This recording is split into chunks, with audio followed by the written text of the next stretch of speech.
So I went into therapy with Conan's therapist. I piggybacked on his therapist at 5. I was in it for 5 years. What? So you went through it intensely, right? So what's the headline? What's the takeaway for you?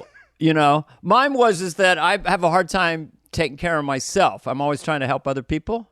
That'd be one of them. You know, I bought a guitar for my nephew, a really nice guitar. And then I had a hard time buying myself a guitar. And I have a lot of money. And I said, God, I'm sick. So yeah, I mean, honestly, this apartment is probably the first real purchase I've made for myself in about, 28 years. Right. Since I got that Corvette for at SNL?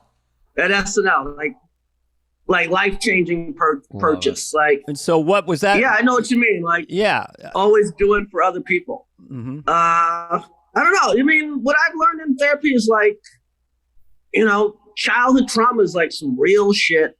For real. And you gotta, until you deal with all your childhood shit, nothing's gonna work out for you. You gotta start at the beginning. It's like working on a script. Okay. Interesting. Page 1. So when I met you, you were a young man. But I was a young man.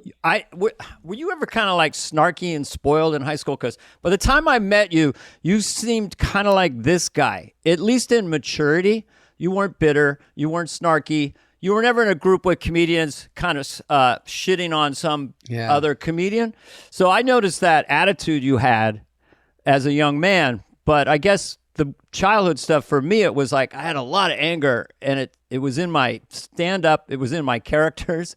And once in a while, I'd go off on any kind of authority figure that turned into my dad. But I got past that. But how did your anger express itself then to you? I mean, here's the weird thing. It's when I was, my childhood, I was bullied ridiculously. Half of it, the bullying, is because I was just a little guy. And then I got bused to school. So I was a little guy and I was black, right? Hard. So it's like I'm getting double bullied. If I was white, I would have probably got bullied too, but it was just double. like But you're also supposed to be tough, probably. Yeah, it was pretty rough, right? And it was pretty like every day. So it's weird. I had a weird temper. It's gonna be a weird thing. I was the oldest of 7, and I was weirdly smaller than my younger brothers. So it was a weird thing where your brothers are like, hey, so-and-so down the block bothered me. And I'm like, I got to fucking go protect Andre or Tony. Yeah. Wow. And I'm fucking smaller than them. So anyway, one day a guy really disrespected me really bad, like mushed me at a party. And like mushed me and pushed kind of kicked sand on my face in front of girls and shit. And I went home. I put a brick in a book bag. This is like a legendary story in my neighborhood. Like Bad Boys, yeah. And I fucking swung that shit and smacked this guy in the face with this brick and then stomped him Joe Pesci-style. Wow.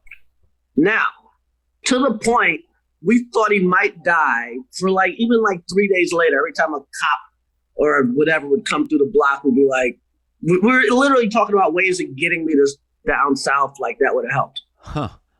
Long story short, from that day on, as my shrink puts it to me, you have been scared to be angry ever since.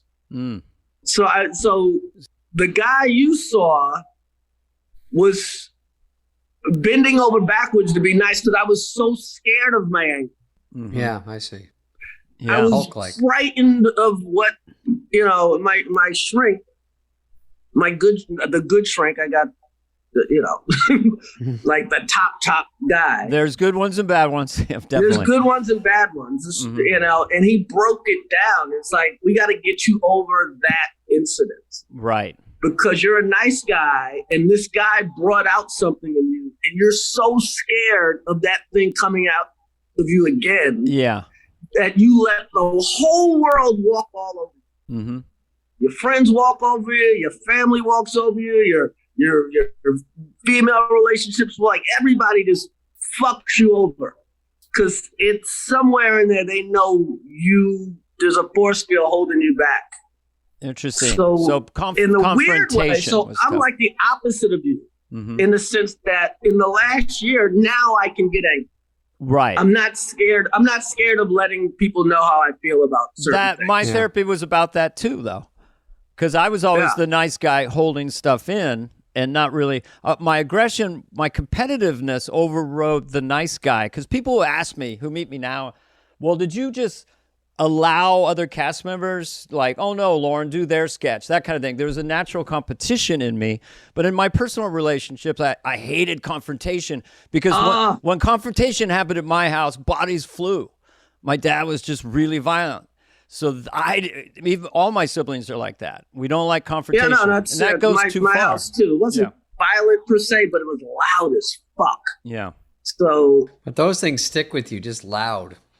Yeah, it just sticks with you. So now, I can kind of, I can tell you, hey, I didn't like what you said to me, or I didn't like what you, without losing my head, without hitting anybody. Well, that's a home run for therapy.